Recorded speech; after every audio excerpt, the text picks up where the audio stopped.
A paz do Senhor, queridos irmãos. Nessa manhã eu gostaria de deixar uma palavra para o seu coração que se encontra no primeiro livro do profeta Samuel, no capítulo 7, no versículo 1, que diz assim: Então vieram os homens de Queriate Jearim e levaram a arca do Senhor e a trouxeram à casa de Abinadab, no outeiro, e consagraram a Eleazar, seu filho, para que guardasse a arca do Senhor. E sucedeu que, desde aquele dia, a arca ficou em Queriate Jearim, e tantos dias se passaram que chegaram até 20 anos, e lamentava toda a casa de Israel após o Senhor. Aqui no segundo livro do profeta Samuel, no capítulo 6, versículo 11, diz assim: E ficou a arca do Senhor em casa de Obed-edom, o geteu, 3 meses, e abençoou o Senhor a Obed-edom e a toda a sua casa. Amém? Meus queridos, por que eu li essas duas passagens? Eu li essas duas palavras porque foram em épocas diferentes. Essa primeira palavra que eu li, a arca do Senhor havia sido levada para a casa de Abinadab. Mas o que me chamou a atenção nesta palavra, nessa certa feita, quando deixaram a arca do Senhor na casa de Abinadab, foi que Abinadab passou a responsabilidade de cuidar da arca do Senhor ao seu filho Eleazar. Então, meus queridos, o que eu posso ver aqui na vida de Abinadab? Ele foi um homem que ele não deu a devida importância para o que estava acontecendo na vida dele, entende? Ele foi escolhido para ser um portador de algo de extrema importância, de extremo valor. Mas ele consagrou seu filho Eleazar para poder guardar a arca do Senhor, que naquela época a arca do Senhor simbolizava a presença de Deus. Quando Deus pediu para que Moisés fizesse a arca, Deus mandou que Moisés colocasse objetos de extrema importância e valor, para que o povo de Israel ali se recordasse de tudo aquilo que o Senhor havia feito no meio do povo dele. Tanto que dentro da arca de Israel foi colocado maná, foi colocado a vara de Arão e outros objetos ali com uma simbologia de extrema importância, não é? Então, meus queridos, Abinadab, ele foi privilegiado por ter a arca do Senhor dentro da sua casa. E ele colocou ali o seu filho para guardar essa arca. Eu não sei a história de Eleazar, naquele momento eu não sei quantos anos ele tinha, se ele era um jovem, se ele era um rapaz adolescente ou se já era um adulto, eu não sei porque a Bíblia Sagrada não nos conta a idade de Eleazar naquela época. Mas eu acredito que não era isso que Deus queria. Aqui não fala, que Abinadab poderia dar essa responsabilidade a uma outra pessoa. Foi colocado na casa dele, E ele não deu a importância para a presença da arca dentro da sua casa. Eu não sei se Eleazar, ele tinha compromisso verdadeiro com Deus. Eu não sei se Eleazar era um homem que consagrava a sua vida ao Senhor. Como que era a vida desse homem? Eu só sei que ele ficou incumbido de cuidar de algo de extremo valor. E muitas vezes nas nossas vidas, nós não entendemos o valor da presença do Senhor dentro da nossa casa.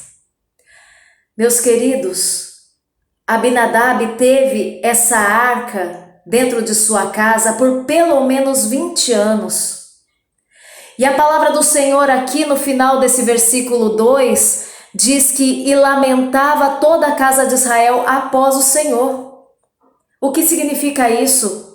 O povo de Israel vivia um tempo de lamentação, uma decadência moral e espiritual, eles viviam naquela época. E E a presença do Senhor estava dentro da casa de um homem.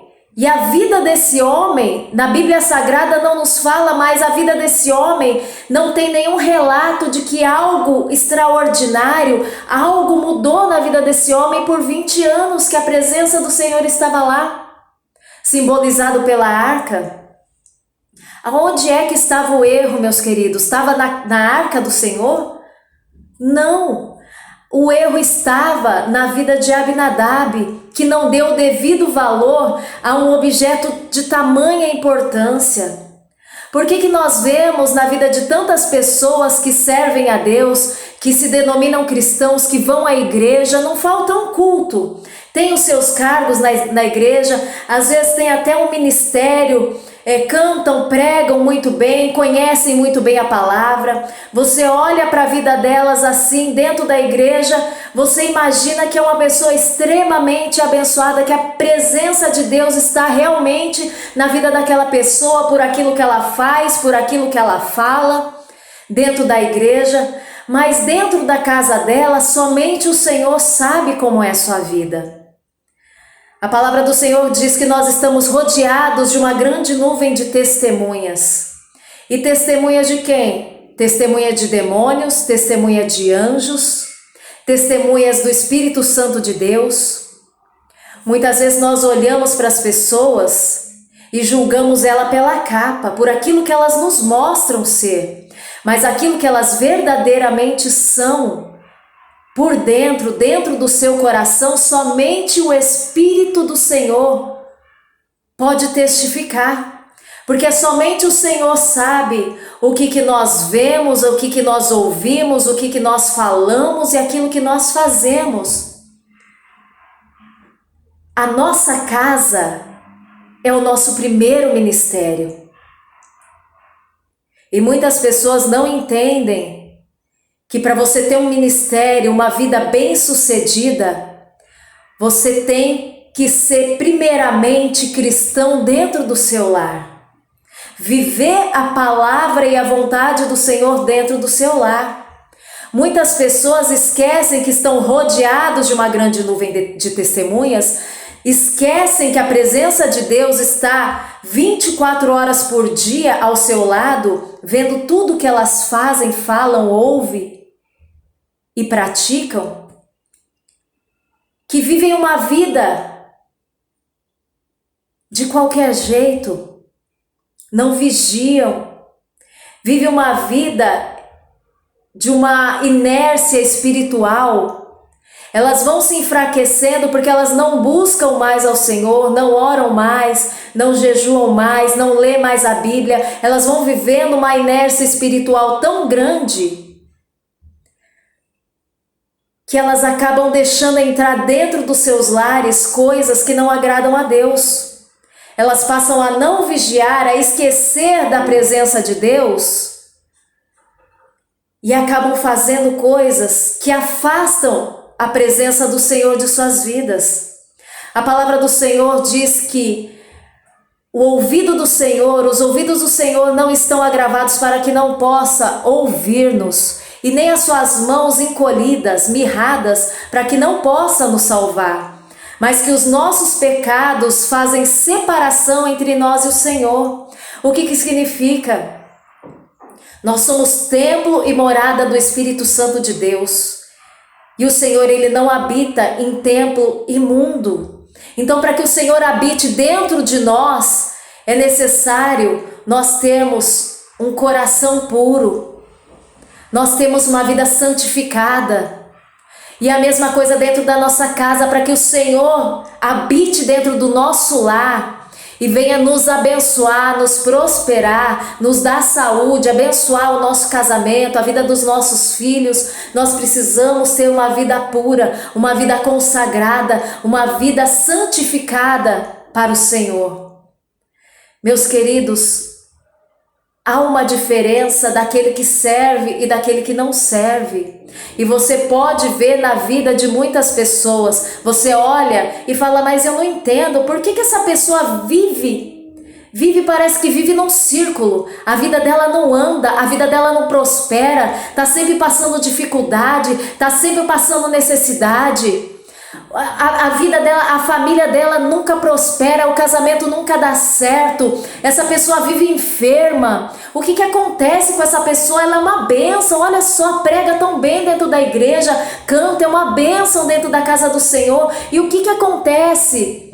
Que parece que na vida dela nada muda, nada prospera, que o Senhor não abençoa. É que a vida dessa pessoa, meu amado, dentro da casa dela, só quem conhece é o Senhor.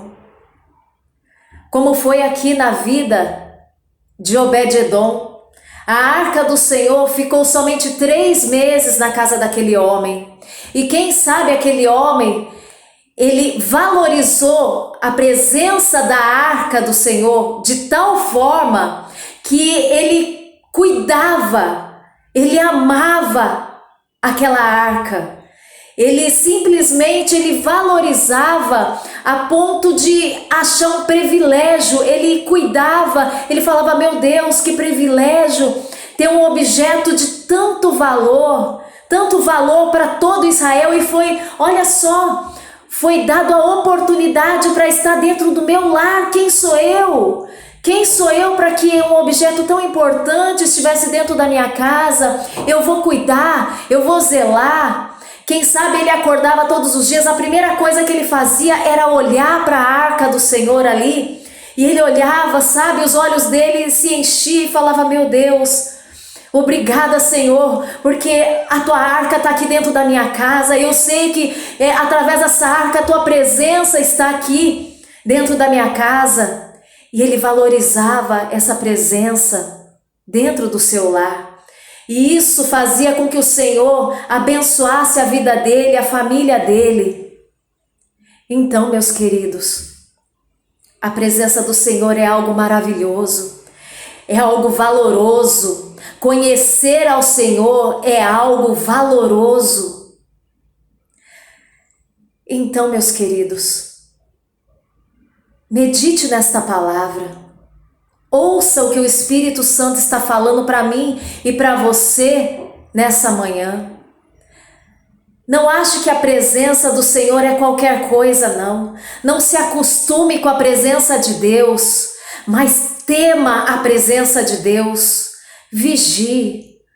Porque dependendo da forma que você age dentro da sua casa, com seu esposo, com a sua esposa, com seus filhos, dependendo das coisas que você fala, se você é uma pessoa maldizente, se você é uma pessoa murmuradora, se você é uma pessoa difamadora, se você é uma pessoa contendeira, uma pessoa que tem palavras torpes na sua boca, uma pessoa que pratica coisas erradas, uma pessoa que olha coisas que não agradam a Deus, ouve coisas que não agradam a Deus, pratica coisas que não agradam a Deus, então vigie. Porque se você pensa que a presença do Senhor está dentro da sua casa, você está enganado, meus amados. O pecado faz separação entre nós e o Senhor.